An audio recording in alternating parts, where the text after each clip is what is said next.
Las fuerzas de defensa israelíes lograron terminar con la vida de Yahya Sinwar. ¿Está la organización terrorista Hamás quedándose sin un mando? ¿Esta eliminación nos acerca al final de la guerra?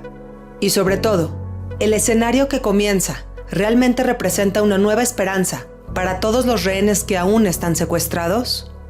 Hoy, en Entrevista para Enlace Judío, el especialista Esdras Shabot responde. Hola Esdras, ¿cómo estás? Gracias por tu tiempo para esta entrevista. Gracias a Enlace Judío y gracias a ti, Nadia, por esta plática.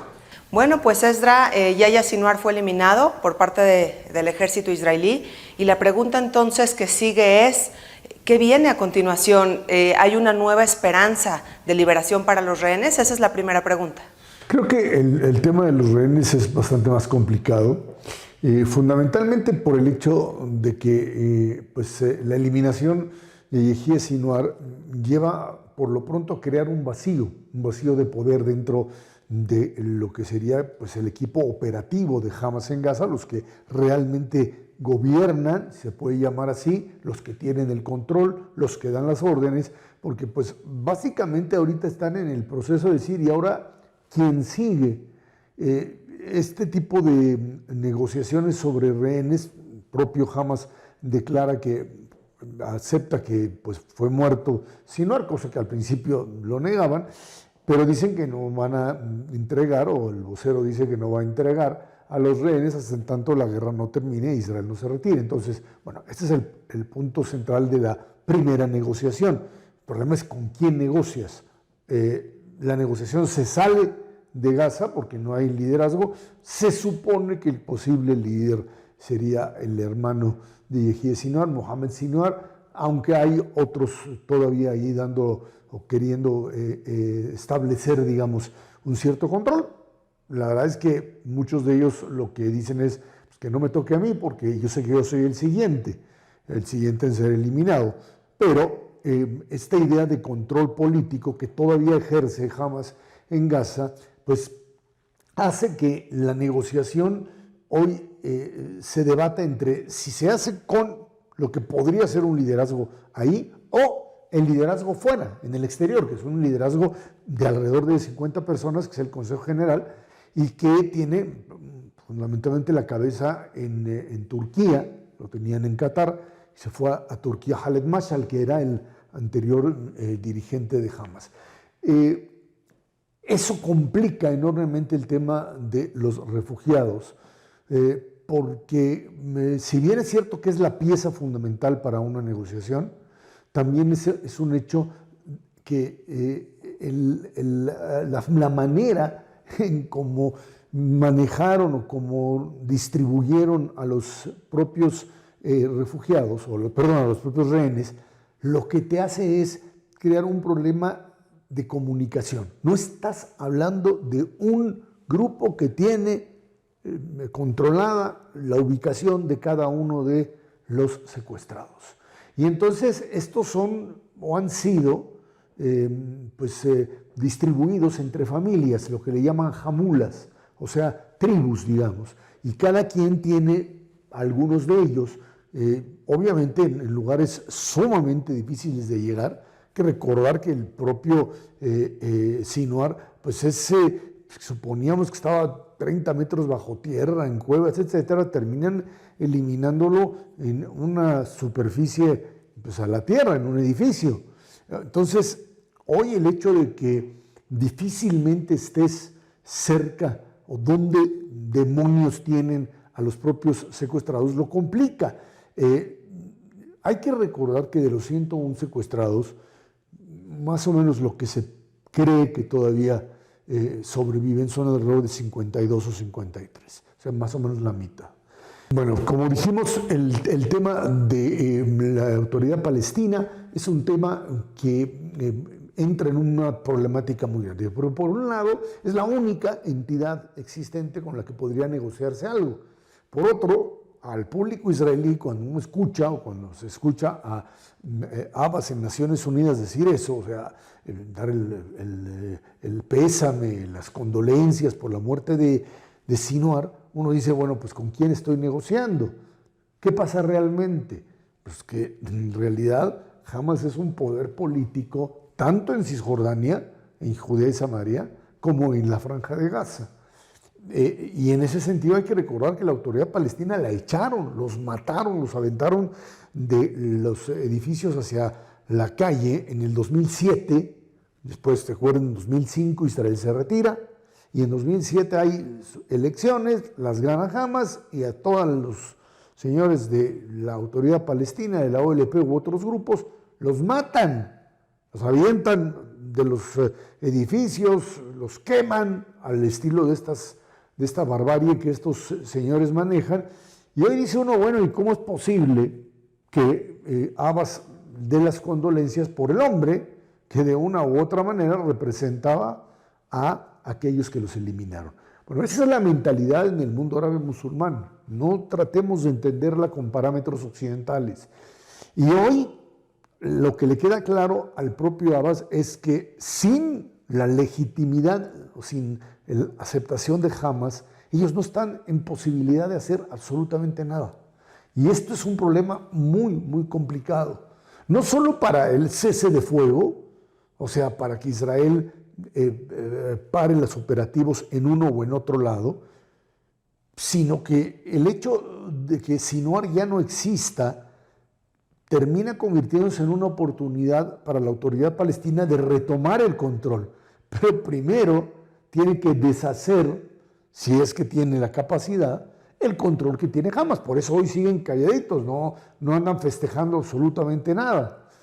El problema es que la negociación así se complica, se vuelve muy, muy difícil. La verdad es que entramos en un terreno en donde uno hubiese pensado la eliminación de Sinuar, quizá en los primeros días de la guerra hubiese podido cambiar las cosas, pero bueno, eso no existió. Después de más de un año de guerra, lo cierto es que hoy las fichas cambian de posición, se vuelve un escenario complicado, sin duda alguna, fundamentalmente por el tema de los rehenes. Ahí es donde el asunto se atora. ¿Qué pasa en el otro lado? O sea, ¿qué pasa en el lado de Hezbollah? Bueno, pues también Israel, como opción o como estrategia político-militar, decidió eliminar a las cabezas y las eliminaron. Uno supone que cuando tú eliminas a la cabeza, como en todo grupo criminal, pues siempre surge otro, pero se tardan porque, pues, digamos que la capacidad operativa, quien da órdenes, quien recibe, de dónde lanzan, pues finalmente desaparece. En el caso de Medio Oriente, esto es un problema terriblemente pues complicado porque no funcionan en esa lógica. Ahí cuando tú eliminas al líder, mientras se nombra a uno que reagrupe, se empiezan a crear liderazgos pequeños y esos comienzan a actuar independiente de cualquier otra digamos, lineamiento central, ¿no? Orden central. Y hoy eso es lo que está pasando. La propia dirigencia de Hezbollah, mencionaban expertos militares israelíes, es una dirigencia que no tiene ya control sobre muchas de las acciones que se están realizando, porque desapareció el control central que tenían básicamente Nasrallah y en sus sucesores. Hay que recordar que Israel acabó con todos. No que uno quisiera que los hubieran dejado vivos, es obvio, pero salir de esta ecuación terrible de muerte pues es muy complicado bajo el mecanismo de una negociación que no sabes con quién la tienes que realizar. Hay que ir a Qatar, hay que ir a Egipto, hoy no hay absolutamente nada, los Estados Unidos están a unos días de la elección y están jugando básicamente la carta de Medio Oriente para decir, bueno, esto se va a resolver después del 5 de noviembre. Israel quiere, por supuesto, acelerar este proceso, pero las condiciones son bastante complicadas, porque habría que hacer, finalmente, encontrar a un liderazgo que pueda operar fundamentalmente en la Franja de Gaza. El tema de Hezbollah es quizá mucho más manejable, porque hay que recordar que hay una resolución, la 1701, que dice que el ejército libanés tiene que estar ocupando la parte sur del Líbano, hasta el río Litani. O sea, que no debería de existir, esto desde la Segunda Guerra del Líbano, que no deberían haber fuerzas de Hezbollah. lo que nunca funcionó. Hoy los cascos azules de Naciones Unidas, que son algo así como los viene de aquí de la Ciudad de México, ¿por qué lo digo? Porque todo el tiempo que Hezbollah lanzaba cohetes, por ejemplo, todo ese tiempo, lo único que hacen es reportar, es mandar el aviso. De aquí dispararon, oigan, pero estos no pueden estar aquí. Hay un acuerdo con el gobierno, pues sí, pero no lo podemos cumplir. Y ahí es donde el asunto de la ONU pues, prácticamente queda fuera de la... es intrascendente, no sirve para nada. El caso donde el ejército libanés tendría, de alguna manera, que ocupar esa región. Y creo que ahí es donde estamos atorados en este momento, en donde por supuesto es un gran triunfo la eliminación de Sinwar y de los otros dirigentes. El problema es cómo salimos de esta acción. Exactamente, Esdra. Hay aquí algo paradójico que resulta ser bastante extraño. La eliminación de Yahya Sinwar, por supuesto, es una gran noticia para el Estado de Israel. Pero lo que llamó mucho la atención es que Netanyahu, inmediatamente después de esta eliminación, dijo que si liberan a los rehenes, entonces se termina la guerra. ¿Quién va a liberar a los rehenes? ¿Quién está al mando? ¿Con quién se puede ahora negociar? Que era lo que tú mencionabas. ¿Qué tenemos del otro lado para continuar unas pláticas y que los rehenes sean liberados? Creo que aquí la negociación tendría que venir ahora de más arriba. Netanyahu les dijo dos condiciones. Les dijo, dejen las armas, liberen a los rehenes y no les va a pasar nada. O sea, no los vamos a eliminar. Pero la idea de que hay que desbaratar a Hamas sigue estando presente. ¿Qué pones en su lugar? Es un problemón sin resolver, porque dicen Arabia Saudita que traigan tropas, que los egipcios, y los árabes dicen, yo a eso no le entro, porque es un pantano y me puede costar. Quizá la única posibilidad, y esto es lo más loco del asunto, pero así es el Medio Oriente, es la negociación con Irán. Hay que recordar que finalmente Irán, que atacó a Israel, que Israel sigue amenazando con represalias, es el único que puede llegar a controlar a las fuerzas de Hezbollah y de Hamas que están dispersas tanto en Líbano como en la Franja de Gaza. Si eso es posible, no lo es, no lo sabemos, pero entramos aquí en una dinámica de tener que negociar con organizaciones fragmentadas. Y hasta ahora el único vínculo común que tienen todas ellas es el gobierno de Irán. Por eso aparece esta apuesta de Putin, del gobierno ruso, diciendo, oigan, aquí estamos los rusos, nosotros tenemos muy buenas relaciones con Irán y hablamos con Israel y podemos entrarle. Esto sería verdaderamente suicida para los israelíes asumir esa posición por el enfrentamiento que hay entre Rusia y Estados Unidos. No está tan fácil, pero ahí es donde se están moviendo las fichas. No se puede predecir absolutamente nada. El problema radica en la enorme angustia que viven las familias de los secuestrados, que cada vez pierden más la fe con respecto a la posibilidad de encontrarlos vivos después de un año de cautiverio, más de un año de cautiverio. Ahora, Esdra, pues tuvimos las declaraciones del presidente de Francia, Macron, que sin duda llamaron la atención y que saltan a la vista en días que están llenos de tensión. ¿Realmente qué importancia pueden tener estas declaraciones y sobre todo qué impacto tiene la postura de Francia ante todo este conflicto? Mira, las declaraciones de Macron no fueron públicas, las filtraron, lo dijeron. O sea, hay que decirle a quienes nos están viendo y escuchando que él dijo pues, que Israel había sido fundada por una resolución de Naciones Unidas en 1947 y que, por lo tanto, tendría la obligación de aceptar todas las resoluciones de Naciones Unidas. Y hablando básicamente sobre el tema del Líbano, donde Francia tiene intereses, etcétera. La respuesta inmediata de Netanyahu fue, perdónenme, pero la creación de Israel se hizo a partir del 48, cuando en el 47 los árabes no aceptaron esa resolución e invadieron lo que tendría que haber sido un Estado de Israel muy, muy pequeño, mucho más de lo que es ahora, por supuesto. Y bueno, pues terminó por darle un golpecito bastante fuerte diciendo el Estado de Israel fue construido, entre otras personas, por inmigrantes, por sobrevivientes del Holocausto de la Francia de Vichy, o sea, de la Francia que colaboró con los nazis. Bueno, este diálogo lo que hace, esta filtración, porque Macron no es tan estúpido como para salir a decir eso, esto es parte del juego político, pero si lo dijiste y está grabado y alguien lo filtró, pues tienes que hacer el recuento de daños.